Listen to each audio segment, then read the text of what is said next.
mbokki auditeur RFM ñi ngi fii ci seet woon ki nga xam ne moom moo di directeur Daouda Mine di directeur de publication IGFM directeur ñu ngi lay nuyu. maa ngi lay fay Mamadou Ndoye Bane. waaw tey ñu bëggoon nga xam ñu kan mooy journaliste ak kan moo nekkul journaliste. waaw su fekkee ni dañ ko basé ci li nga xamante ne moom moo nekk code de la presse dañ ne journaliste bi mooy ki nga xamante ne dafa génn ci école de formation ça veut dire que am na baccalauréat am dugg école de formation def ñetti at génn fa ak diplôme kooku moom mooy journaliste moom lañ considéré comme journaliste.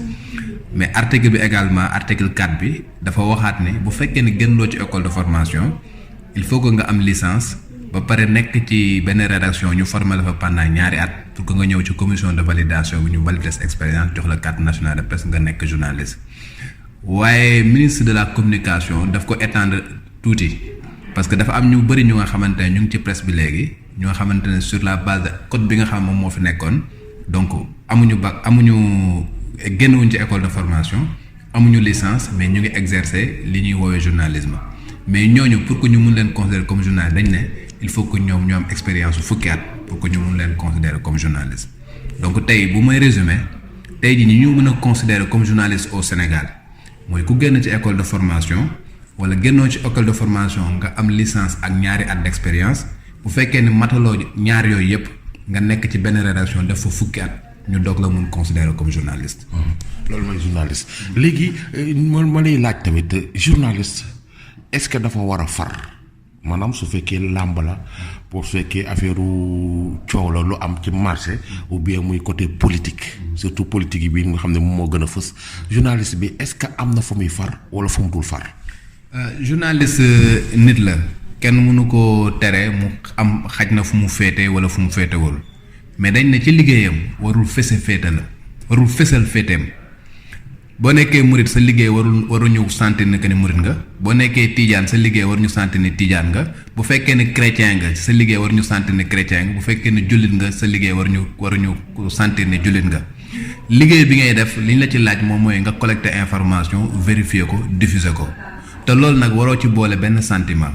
waroo ci boole sentiment appartenance religieuse waroo ci boole sentiment ethnique waruñu bu xam ne yow séeréer nga wala halpulaar nga wala leneen nga waruñu wax ni par exemple tarixa bi nga bokk wala tarixa bee nga bokk waruñu wax ni parti politique bi nga bokk wala parti politique bee nga bokk. ka nga xamante ne moom nga faral na ci sa xol boo demee ba nga xamante ne élection am na sa mbañ gàcce ga nga exprimer ko foofu en tant que citoyen. mais dans le cadre de sa liggéey waruloo fësal li nga xamante ne moom mooy sa far. waaw mais li ñuy gis nag fii ci réew mi dañuy gis ni par exemple fii am na ci ñoo xam ne leen di wooyee journaliste ñu faral nguur gi wala ñu contre nguur gi. soo contrer nguur gi ñenn ci askan wi dañuy wax ni kii journaliste bu baax la kii moom mooy vrai journaliste kii rek mooy journaliste ci réew mi wala su fekkee da ngaa farak nguur gi ba ñëpp ñenn ci askan wi xam ne da ngaa faral nguur gi ñu ni kii xamul dara loolu lu koy waral. waaw loolu parce que nit ñi ci boppam ñoom ñooy bëgg seeni xeex am ñu leen koy xeexal comme journaliste bi dafa nekk nga xamante ne dafay manipuler benn outil de communication. moom mooy wax ci rajo bi moom la ñuy gis ci télé bi moom mooy bind ci internet bi ki nga xamante ne accédé wul ci moyens yooyu day bëgg kenn koo xamante ne xeex bi mu bëgg kooku moom moo koy xeexal loolu moo tax su fekkee ne am naa lu nga xamante mooy sama préoccupation gis keneen ku nga xamante mi ma koy waxal dama naan kooku mooy waaja su fekkee ne am na lu nga xamante ne bañ naa ko ma gis nit di ko def te dëppawul ak man li ma bëgg nga ne kooku baaxul loolu tout simplement sentiment lañ ko kii parce que affaire sentiment rek la ça n'a absolument rien à voir ak li nga xamante moom mooy journalisme li ma la mën a wax daal mooy journaliste bu mu mën di doon waru fa nekk pour ma sàmba waru fa nekk pour ma demb waru fa nekk pour contenter kii waru fa nekk pour xeex kële également dafa war a def liggéeyam en toute conscience respecter li nga xamante moom mooy règle éthique ak déontologie yu nga xamante moom lañ prévoir respecter li nga xamante moom mooy liggéeyam parce que respecter liggéeyam mooy respecter boppam d'abord. def li nga xamante moom la ko yoon laaj. def li nga xamante moom la askan bi xaar ci moom. war a faral ma sàmba wala ma demba. des fois nag nga def lu nga xamante ne adduna bi yëpp xarab la mais bu fekkee ne leer na li ngay def moom mooy dëgg. reste ca.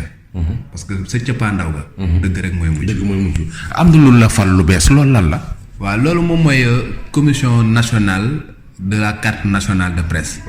parce que boo ko gisee parce que pendant longtemps dañu gis ni presse bi comme ni nga ko waxee dafa bëri ñu nga xamante ne ñu ngi fi di fi exercer métier journaliste te considéré wuñu comme journaliste mu amoon code nag bu nga xamante ne moom moo fi nekkoon code boobu moom moo doon permettre loolu parce que code bi dafa waxoon ne mën nga génn école de formation pour nekk journaliste mais beneen alinéa bi dafa waxoon ne mën nga nekk journaliste te génnoo ci école de formation bu fekkee ne formé lañ la ci rédaction amul woon benn critère de formation ci alinéa boobu mais léegi nag moo am code bu bees bu nga xamante ne dafa génn code bu bees boobu ne pour que nga nekk journaliste il faut que nga génn école de formation wala nga am licence ak 2 ans d'expérience wala boo amul ñaar yooyu nga am 10 ans d'expérience code bi nag prévoir benn commission bu nga xamante ne ñi génnul ci école de formation yi il faut que ñu jaar ci commission yi boobu pour que ñu valider seen expérience validation boobu nag muy commission bu may diriger pour que mu valider expérience li ñuy saytu rek mooy ki nga xamante ne génnul ci école de formation bi est-ce que li nga xamante ne moom la métier bi laaj mi ngi koy matal est-ce que mi ngi respecter règle éthique ak déontologie est-ce que technique yi nga xamante ne moom la ñu war a jàng muy technique de collecte technique de vérification technique de diffusion yi mën na ko xam na ko ba nga xamante ne buy joxe information bi dina ko jox ci joxe askan bi ni nga xamante ne moom mooy anam yi war. loolu mooy commission bi nga xamante ne moom la ñu diriger tey donc commission bi ñaari pàcc la benn bi day joxe carte nationale de presse bi nga xamante ne moom mooy remplacer carte yi am ci rédaction yenn yi deuxièmement ñi nga xamante ne génn ci école de formation ñu saytu seen expérience avant ñu leen di jox carte bi. bu ñu leen ko joxee nag ñu doog leen considérer comme journaliste au Sénégal. mais loolu est-ce que dina doon lu liggéey bu yomb parce que fii ñun yàgg nañ ci presse bi yàgg nañ ci rajo yeeg télé yi mais dañuy gis dina xam nañ ci ñoo xam ne am nañu matale nañu charte yi ngeen wax mais am na ñoo xam ne yàgg nañ lool ci rédaction yi mais seen liggéey sellul. loolu ñooñu ñooy def ak ñoom ci Sénégal gépp xam nañ ñii seen liggéey sellul ñoo leen di def ak ñoom. waaw loolu ñun li ñuy wax mooy il faut que ñu xar ci suñu tànk tubéy parce que yàgg nañ ko di ko wax chaque fois ñu ne dañuy assainir la presse boo déggee ñu ne assainir ça veut dire que lu sainwul la ñuy assainir. lu nga xamante ne dafa yàqu moom la ñuy jéem a xool nuñ koy defaree ba mu baax commission bi nga xamante ne moom laay diriger tey ay kàngam ñoo fa nekk bu fekkee nag dañuy waxante yàlla tax am na ay magistrats yu nga xamante ñu ngi ci biir am na inspecteur du travail bu nga xam mu ngi ci biir. am na ay professionnels des médias ñu nekk ci biir am na ay techniciens comme Luc Patrick Mendy bi nga xamante ne technicien la ci RTS. mu ngi ci commission bi am na ay patrons de presse yu ci nekk. suñu rôle rek mooy def le tout ba nga xamante ne képp ku nga xamante ne ñu ngi lay jox carte bi dafay nekk lu nga xamante ne da nga koo mérité duñ ci xool nag ma sàmb uma demba man mii di wax ak yow. sama jabar journaliste la sama rakk journaliste la mais yàlla mi ma itam xam na ne bu ñu mérité wul carte ba duñ leen ko jox. yàlla mi ma tiim moo ma tax di wax suñ ko mérité wul duñ leen ko jox donc man je me dis que commission 8 personnes lañ dañuy délibérer de manière collégiale man xaj na sa cëppaandaw man maay signé carte yi du man maay décider ñun ñooy toog saytu te même ci 8 membres yooyu am na ñeneen ñu nga xamante ne ñoom ñooy vérifier ndax ñun li ñuy liggéey jaaral nañ ko ci yoon am na ay membres au conseil des collectivités territoriales bu nga xamante ne dañuy ñëw superviser am nañ ay membres société civile yu nga xamante ne dañuy ñëw xool ndax processus bi mi ngi jaar ci yoon parce que liñ ci bëgg rek mooy képp ku nga xam ne ñu ngi koy jox nga respecté li nga xamante ne moom mooy charte yi nga xamante ne moom lañ tëral. képp ku ko respecté wul nag doo am carte ba et ci pandaw ga bu nga xam processus bi jeex na mënuñu la considérer comme journaliste Sénégal. ok waaw su boobaa naka ngeen di def réseaux sociaux yi ak presse en ligne bi ñi ñuy woowee presse en ligne foofu tamit fa la yàqu-yàqu gi fa la ëppee ku jóg ut caméra ut benn micro ni journaliste la defar say ñooñu ñuy woowee point com ñooñu noo leen di def ak ñoom. waaw parce que ñun dañu demee ci benn principe. journaliste benn façon journaliste moo amul ñaari façon journaliste bi nekk ci rajo bi journaliste bi nekk ci télévision bi journaliste bi nekk ci presse écrite classique muy journaux yi ak journaliste bi nga xamante moo nekk ci internet bi même catégorie de journaliste lañ li ñu leen di demander mooy ñu collecter vérifier diffuser des informations ni nga xamante ne moom la journaliste bi nekk ci rajo ak télévision di doxale noonu la journaliste presse écrite bi war a doxale noonu la journaliste internet bi war a doxale donc képp ku nga xamante ne respecté woo fondamentaux yooyu ak fu mu mën di nekk nag mu nekk télévision mu nekk internet mu nekk fu mu mën di doon mënuñu la considérer comme journaliste donc doo am li nga xamante moom mooy carte nationale de presse. maintenant après la cay des état du Sénégal moom moo war a def li nga xamante ne moom mooy liggéeyam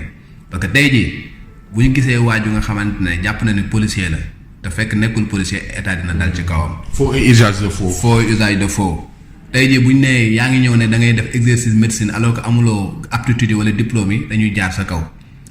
de la même manière également ñun bu ñu paree suñu processus ba def liste bi nga xamante moom mooy journaliste au Sénégal képp ku nga xamante yaa ngi exercer métier bi te amuloo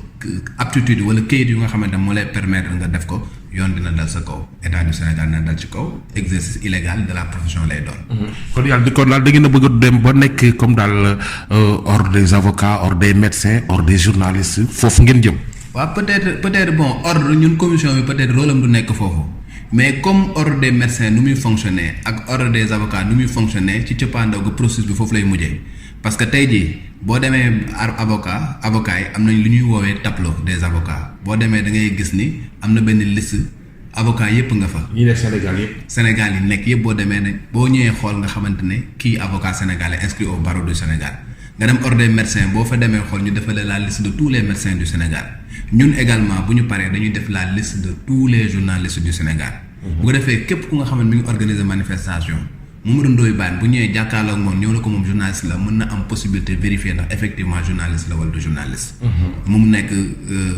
nan laa koy wax sax organisateurs yi au niveau national comme au niveau international. dafay am liste bu nga xamante dañ koy publier ñu xamante ne ñii kat mooy ñi nga xamante ne saytu nañ leen jox leen carte nationale de presse et ñoom lañ considéré comme journaliste képp ku nekkul ci liste boobu. considéré wuñ la comme journaliste au Sénégal. waaw mais li nga wax ni dafa am solo te xam naa dina arranger journalistes yi rédaction yi ak askan wi ci boppam léegi loolu kañ lay tàmbali moom. waaw loolu man ñu ngi ma élire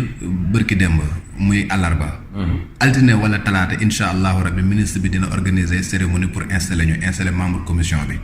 bu ñu installé membre commission bi rek dinañ commencer liggéey parce que fi mu toll nii ñu ngi liggéey ci règlement intérieur bi pour wan ñun suñu liggéey nan lañ koy doxalee. et à partir de ñu installé ñu dinañ commencer di recueillir dossiers yi et fii ak peut-être ñaari weer wala ñetti weer carte nationale de presse dañ ko commencer joxe. yow mbir mi ni muy demee war na la métti parce que dañoo dem ba Sénégal fi mu ne nii journaliste xamuñu kii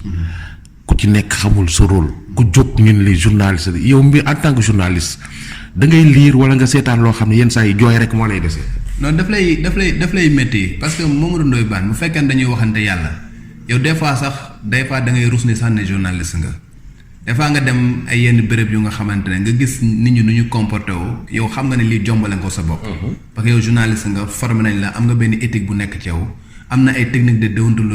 déontologie bu nekk ci yow bu nga xamante ne jombale nga sa bopp yenn yi parce que dafa am loo xamante ne journaliste nit kese la mais nit ku ci nekk dafa am loo xam war na ko jombale boppam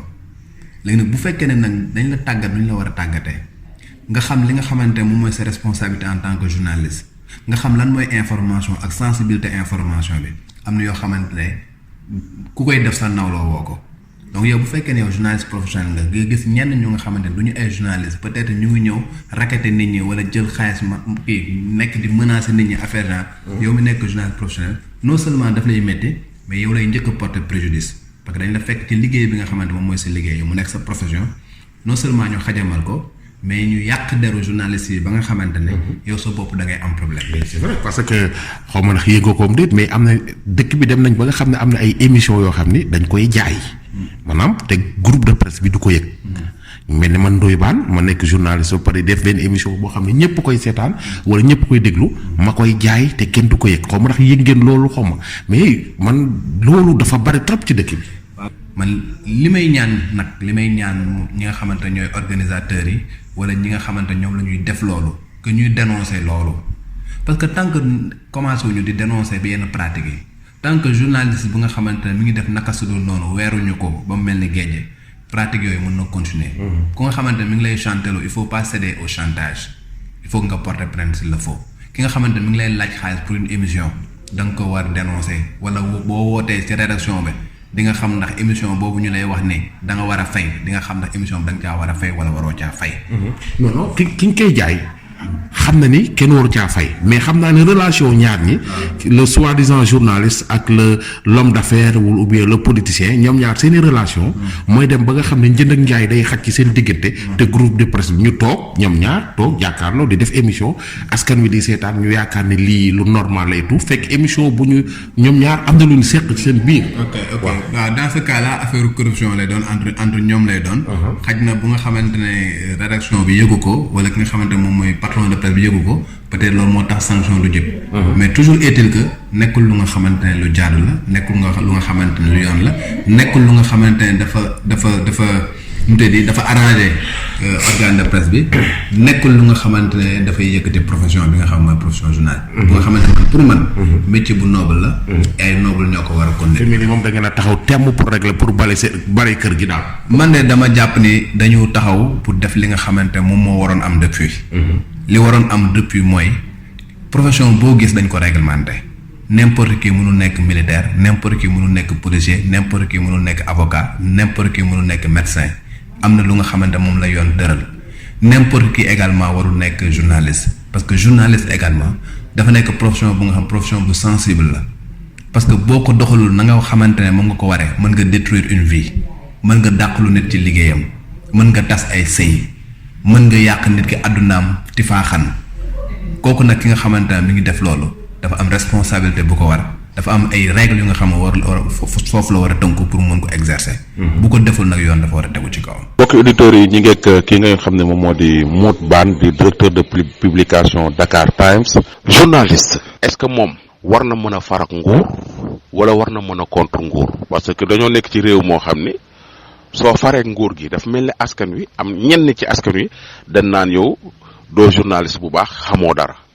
ma seetlu ni su fekkee da nga contre nguur gi ñenn ci askan wi dañ naan yow yaa gën a aay ki farak nguur gi ki nga xam ne dafa neutre farut ak kenn sax en général nit ñi sax duñ ko sax faralal balay xel yow en tant que journaliste mbir moomu noo ko gisee. waaw d'abord li nga xamante ni moom la ñu war a njëkk a leeral mooy ku farul fenn amul journaliste bu farul fenn li mën a am kay mooy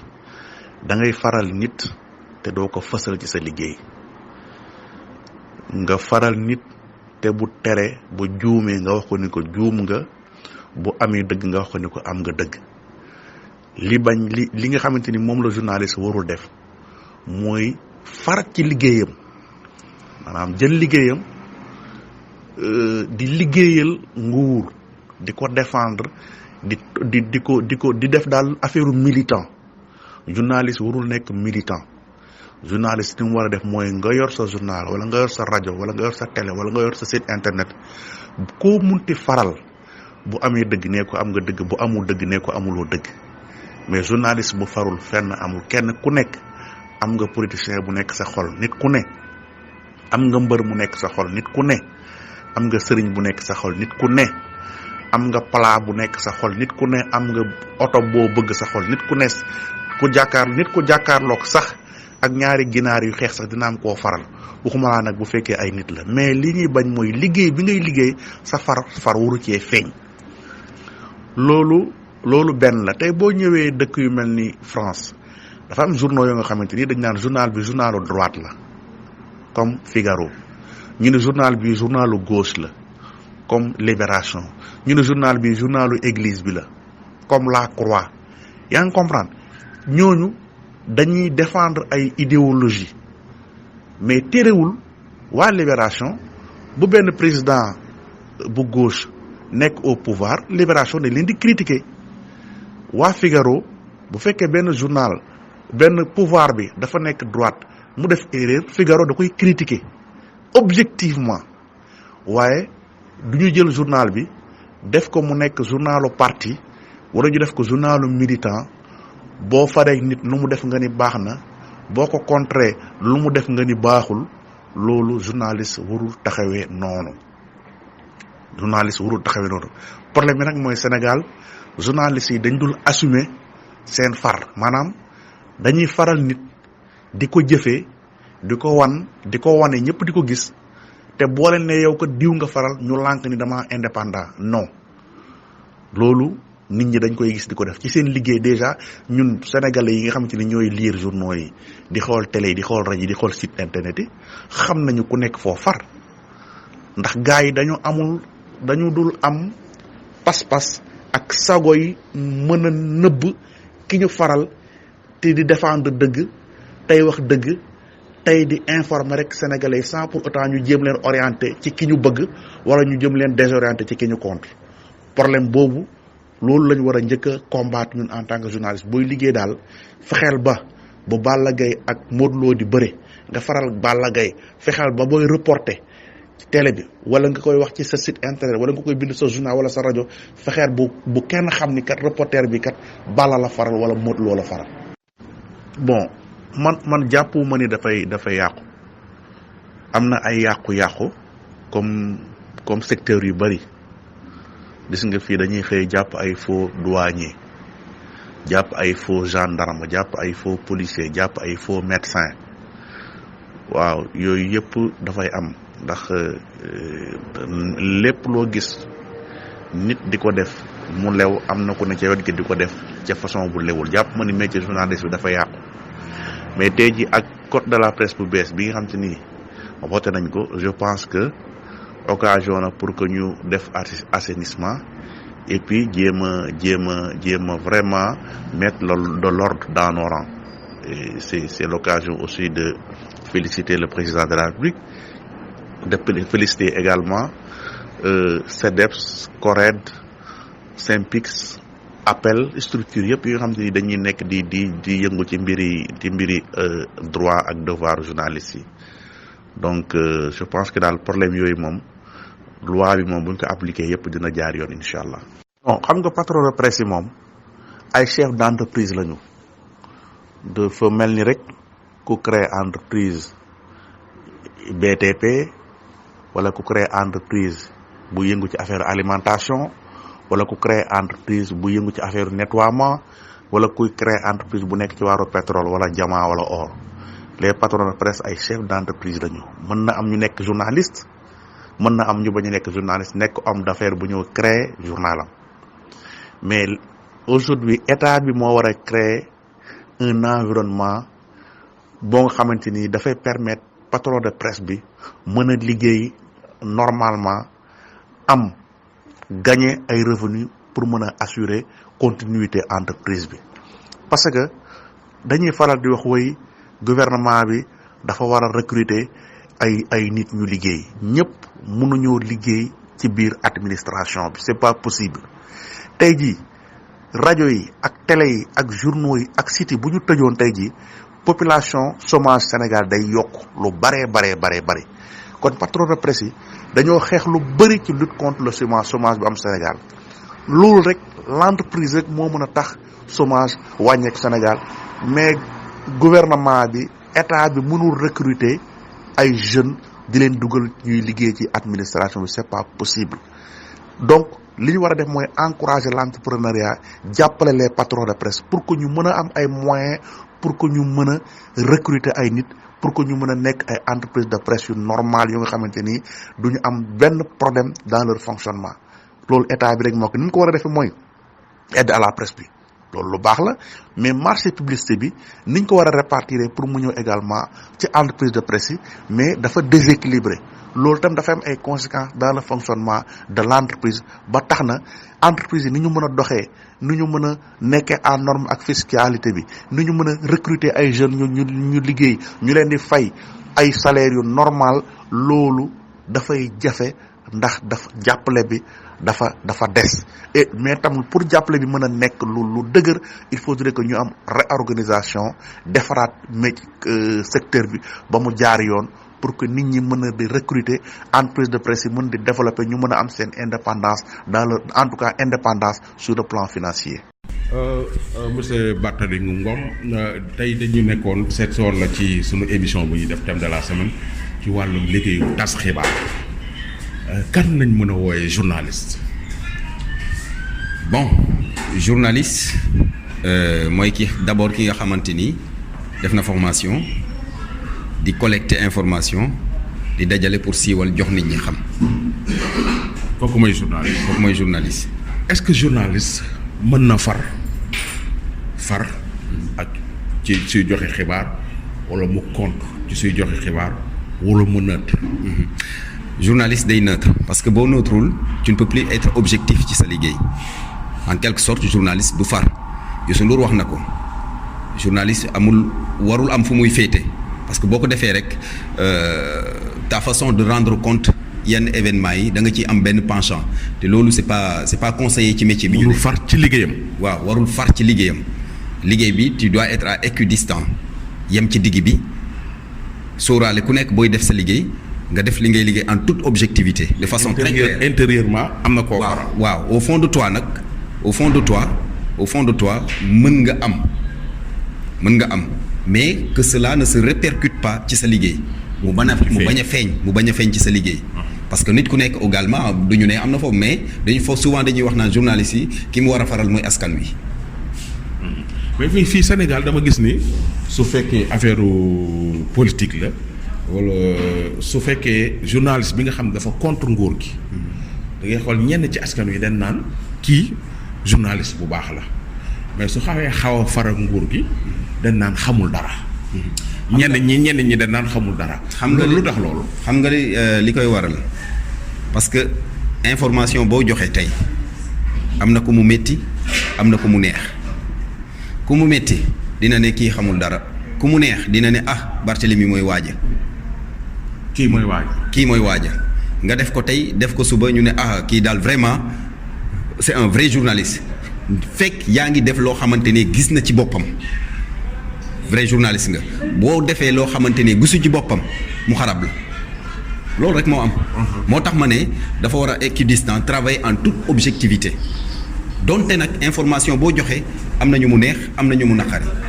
waaw. ok ak bu mu mënti doon. voilà léegi ñu gis ni seen métier mi ku jóg ni journaliste la seen métier mi fi mu nii dafa mel ni sabar gu tas. léegi journaliste yi dañuy joxe xibaar sax nit ñi di douter naan est-ce que dëgg la. suñu demee ba toll foofu tamit. dafay doy waar te effectivement ci foofu lañ toll. fan. ci sabar gu tas gi ngay wax parce que métier bi d'ailleurs looloo tax a jóg la commission la carte nationale presse bi ñu ràññatle qui est journaliste qui ne l'est pas parce que bari na ñi nga xamante ni dañuy mbubboo journaliste mais en réalité duñu journaliste. donc loolu dafa jot également nit ñi assainir le milieu xam qui est journaliste qui ne l'est pas ku ci nekk ñu teg la sa place. bu dee animateur nga yem ci place animateur bu dee journaliste bu dee photographe nga yem ca liggéey boobu bu dee caméraman nga yem ca liggéey boobu. donc dafa am ay journalistes et des techniciens de la presse ñoom yooyu ku ci nekk place ba nga war a taxaw nga taxaw foofu su ko defee liggéey bi bañ a ami gàllankoor. mais bu ku nekk ba ngay réclamer wu journaliste rek li nga wax la ci la ñuy jëm rek sabar gu tas bi. mais est-ce que dina neex a régler ak les réseaux sociaux ak ñoom seen léegi nii ku jóg rek jënd micro. jënd caméra yoru dictaphone am. lu ñu woote conférence de presse bu ñu woote ñu dem fa. nii dañuy couvrir est-ce que loolu fi mu nii mbir mi sori goo xam dina naqaree li jënt. non du yomb gaa parce que maintenant avec les réseaux sociaux tu sais la tendance maintenant c'est les réseaux sociaux moo tax ma ne du yomb mais comme carte nationale de la presse juddu na ñu séddale bu ñu ñëwee RFM par exemple ñu jox journalistes yi seen carte nationale de la presse dem beneen organe jox leen seen carte bu rencontre amatee ñii ñëw couvrir on les identifie sur la base de cette carte nationale de la presse ku ko yorul on te considère pas comme journaliste point très la ca réseaux sociaux nag làq toog sa kër jël sa clavier bind sànni kooku kenn mënu ci dara mais secteur bi ñu nekk dana tax ñu organiser ko xam kan mooy kan. la ca réseaux sociaux nag moom laa xam ne boobu du neex a lijjanti parce que ka toog këram jël ordinateur am ak si def bind sànni loolu pour nga lijjanti ko day metti. waaw mbokki auditeur u RFM rajo Futur Média ñi tey ci seen émission thème de la semaine dañoo seet si woon ki nga xam ne moom moo di directeur u ITV di sunu directeur Alassane Samba Diop directeur ñu ngi lay nuyu. maa ngi la fay Ndoye Bane. waaw tey dañ la seet si woon ci seen métier mi di métier journaliste tas xibaar kan mooy journaliste.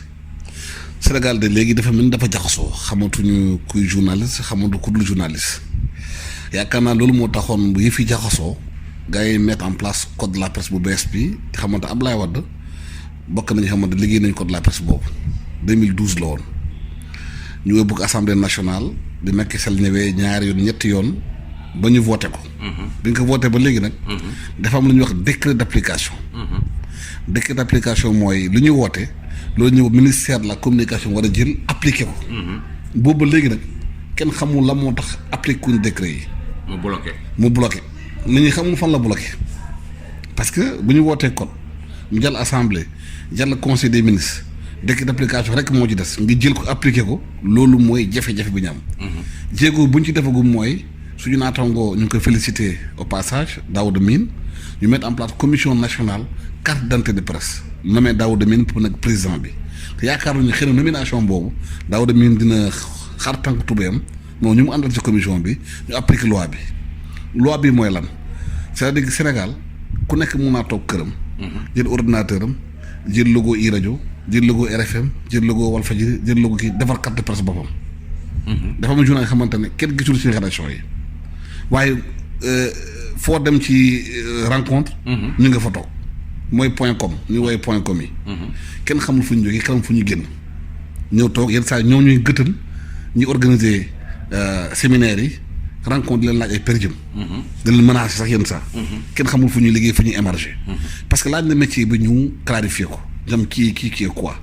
animateur dafa am statut am journaliste am statut am technicien am statut am chauffeur am statut am liggéeykat yu am statut am mu leer. bu leerul la day jaxasoo. ñi nga xam ne du ñu woon ay journaliste dañuy def métier journaliste fekk jànguñu métier parce que métier bi technique la. soo gisee ñuy def formation CESI pendant 3 ans CESI ça s'appelle centre d'études des sciences techniques de l'information da la jàngal technique na ngay bindee papier lan mooy reportage lan mooy portrait lan mooy éditorial lan mooy chronique da nga koy jàng ci ñetti at te ñu lay tàggat foofu ay kàngam lañu.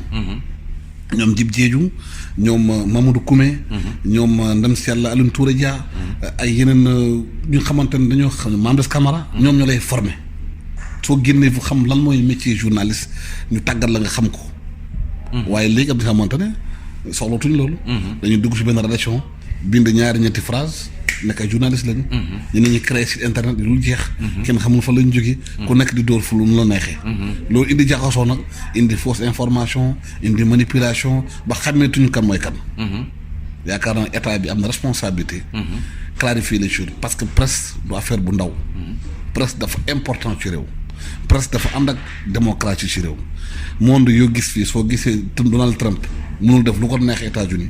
presse bee tax. bu mu toogee ba léegi yaa ngi gis New York Times ñuy bind ci moom. yaa ngi gis CNN li ñu wax ci moom. yaa ngi gis nu ñu maanaam aaree démocratie. bu loolu amulee nag.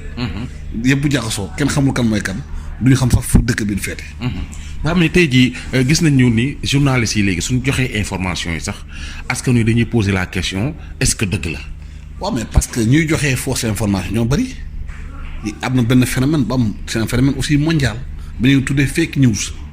internet bi léegi kenn contrôle ko. waaye bu ne mu nga gën sa page internet créer sa site internet bind information parce que liggéey bi doon journal doon def avant léegi daf may concurrence yu bees ci li xew léegi nit ki mun naa nekk ci tali bi defal la page Facebook direct filmer ko dugal ko ci internet bi xamoon da nga amul waaye li wuute journaliste ak ñooñu journaliste yi dañuy def lu ñuy wax collecte et traitement de l'information maanaam bu ñu amee information dañ koy collecté ba pare traité ko mooy traitement mooy recoupement. bu ñu waxee Ndoye Bane def na lii dañuy vérifier woo Ndoye Bane wooñe ndox suñu triangulation ba am preuve yu leer balaa ñuy génne bu dee mbirum scandale la bu ñu amul kayit ñu ko génne man bi ma doon génne affaire Alex Segura dama yoroon lu leer nañ wax ko teg ko fu wóor menace am naa ko ministre de la communication woon na menacé ma en direct da damay yóbbu tribunal dañ may tëj kaso waaye Ablaye ba ma ñibbisee teg tànkam ne li Alex Segura ñu koy waxal man maa ko def wax ci fa la yem parce que da ngay am lu leer. yaakaar naa ne kilifa booy liggéey war ngaa segg li ngay liggéey wax lu leer doo dégg tëll rek ne damm na. parce que presse bi léegi nag ak internet bi. ku ko moytuwul. dina tasay réew. waaw ñu seetlu nag beneen façon dafa mel ni dafa am ay xeetu journaliste yu am ci dëkk bi askan wi ñenn ci askan wi dañuy gis benn journaliste ñu ni mu contre nguur gi par exemple. mu contre nguur gi wala mu contre benn nit mooy bon puisque nguur gi moom lu ñu xëcc rek mën nañ ko koo teg. mu contre nguur gi. ñenn ci askan wi dañ naan kii mooy journaliste bu aay bi. su fekkee journaliste boo xam ne dafa xaw a faral nguur gi wala dafa faral nguur gi. ñenn ci askan wi ni xamul dara. journaliste bi nga xam ne dafa neutre. kenn xamul fu mu far. des fois sax nit ñi duñ ko déglu. léegi est-ce que journaliste dafa war a far. fu naa warul farandoo far boo war a far ci liggéey bi mooy faru dëgg. dëgg rek mooy nga war a far parce que yokk say bàmmeel soo amee information da nga ko war a sëggaat ko bu fekkee li nga wax am na dëgg am nga fi nga teg ko ci kii bi bu la wóorule leeru la nga xaar ba mu leer la. boo xam ne li nga yorew baaxul nga xam ne baaxul parce que manipulation daa bëri. nekk journal bi xamoon na ne mooy day critique nguur ak yooyu critique lu am solo la. waaye critique dem objectif dem fu mu tegu xam nga am na yenn nit ñi. dañu am par exemple gis Ndoye Bane. ministre la bu bay lan la xëy na seen Ndoye Bane neexu leen. ñu def ko genre punching ball lu Ndoye Bane wax ñu ne xamul dara deful dara di ko critiquer fekk affaire personnelle la ñuy dewal. li ñuy lijjanti. waaw te askan wi duñ ko xam. te askan duñ ko xam ci suuf am na xamoon dañuy chantage ministre bi bañ a def dara ñu commencé di ko attaqué ci presse bi. fii nag Ndoye Bane xëy na ay ndaw lañu. waaye ren on fait 20 ans de métier. 1999 dañu démarré métier bi te ku ñu yoroon Mambes Camara la tudd moo ñu formé moo ñu dugal presse moo ñu may suñu chance te ne kàngam ci réew mi bu ñuy wax presse Sénégal Mambes Camara kenn du ci génne. te boo jaaree école Mambes Camara da ngay xam lan mooy seen métier. yaakaar na ne 20 ans yu ñu ciy def xam nañu lu xew ci réew mi. xam nañu luy dox ci réew mi. ñu bëri ñuy wax nii xamuñ dara si lu ñuy wax te Sénégal dafa am benn phénomène bu fi am. ki la dàq yuuxu fi ci réew mi. dàq laa wax fi moo la gën a salte. ci presse bi. ci mën na la ñi la gën a bëri wax fii di wax boo càmbaree seen ginnaaw fekk fa musiba. parce que tactique la stratégie la léegi les plus grands donneurs de leçons dans ce pays là c'est les plus dégueulasses. le phénomène la mais boo nekkee ci réew ñu bëri jànguñu xamuñu enjeu yi nag ci presse bi manipuler leen wax loolu leen gëmloo leen li amul dafa yomb. kon journaliste kon intérieurement mën na far waaye warta feeñ ci sa mbind warta feeñ ci say joxe xibaar. soo demee États-Unis la presse qui est aux États-Unis bi ñuy wotal président comité éditorial bi mun naa yeewu ne Ndoye Bane la ñu àndal kii ne Trump la àndal kii ne Obama la àndal ou bien Joe Biden la àndal loolu tradition la. prise de position te ne parce que programme Ndoye Bane bu ñu indil moo baax ci réew mi moom la ñu àndal moom la ñuy faral di bind ko éditorial parce que foofu nag dafa am différence entre éditorial ak rédaction bi. éditorial mooy borom journal bi seen gis-gis mun na bañ a refléter rédaction bi lu mu xalaat. xam nga boo demee France Le Monde yeneen journaux yeneen journaux de gauche journaux de droite soo demee Monde patron de presse yu fa nekk moom presse bi dañuy yenn saa dañu ànd ak nguur gi Bolloré moom Canal. mais quand les journalistes de Canal ont fait des investigations ci mbirum port bu Togo. intérêt Canal moo nekkoon en jeu dafa yow viré rédaction bi yëpp itéré la woon mu dàq la créer CNews parce que intérêt am c'était en jeu. donc moom amul presse ci àdduna bu amul intérêt. amul ku wax loolu naa fekk nga. ku nekk am na intérêt am wa intérêt bi ngay défendre na fekk intérêt général bi daf ci bokk défendre population bi. lii éditorial bi. ñi moom journal ñoo koy déterminer. ñoo suñu kër lii la ñuy wax li ku nekk yaa yore sa kër yaa yore sa charte. soo bëggee ci kër gi charte boobu ànd ci boo am nga bàyyi dem sa yoon. aussi sem ko sax.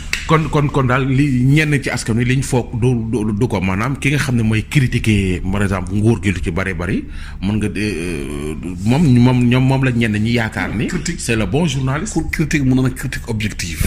maanaam fi ngay wax foo waxee foo du ne du baaraam na ñii ne li nga wax dëgg la. critique mën na critique manipulé critique mën na nekk ni xamante ne lépp lu ñu def même bu yàlla wàccoon fi tey. ci contexte nekk du yàlla critiqué ko am na gaa gisoo comme ça. lépp loo mënta def ci àdduna. dañu neen am loolu lu baaxul. yàlla bu wàccoon fii tey Sénégal yàlla bu wàccoon fii tey. gaa yi weddi ko. am na y a des gens qui sont comme ça. waaw mais métier bi laajul la métier dafa laaj distance. ci traitement de l'information. mais dafa laaj équité entre les personnes équilibre.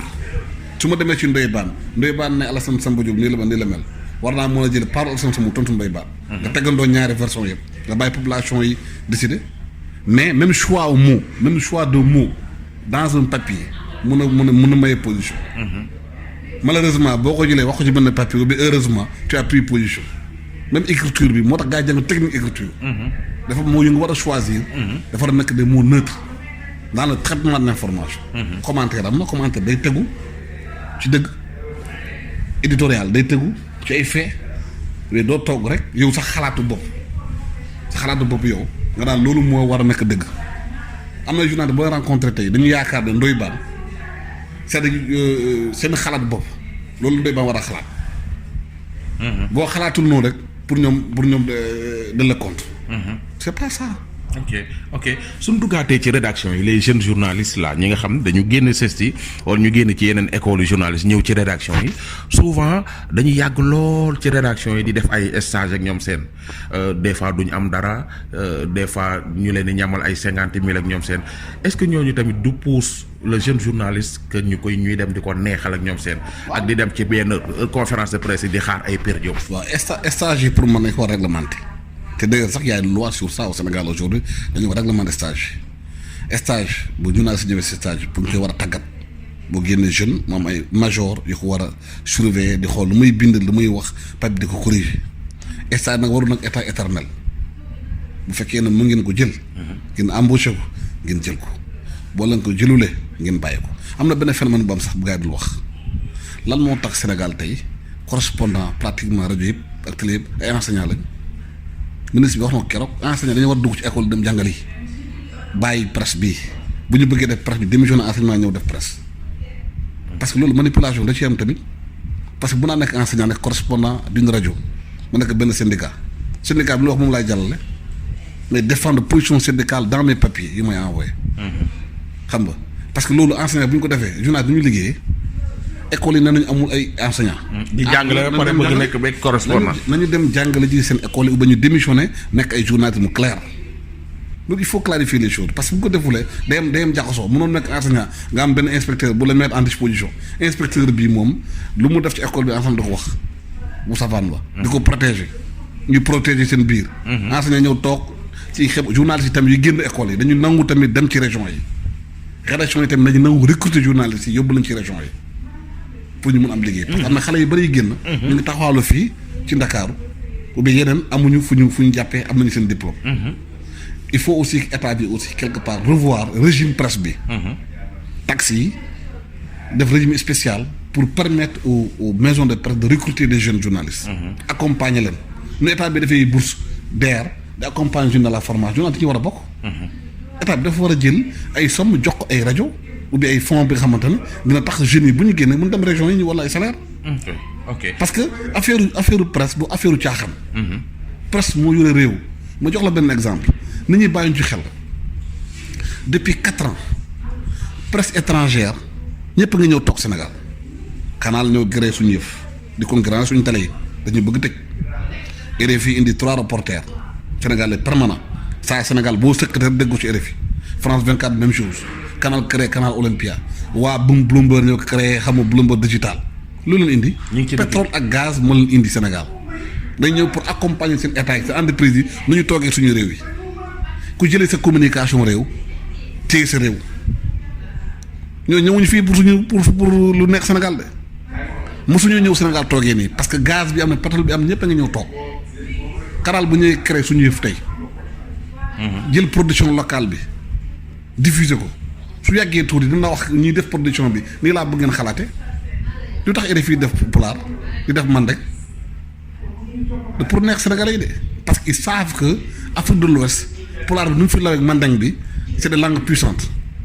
bu ñu demee Tambacounda am fa benn émetteur yenn heure ñuy def foofu def journal pulaar def fa journal mandeng population bi nekk lan moo nekk Tambacounda ak Kédougou doo war ak kii Kédougou ak yooyu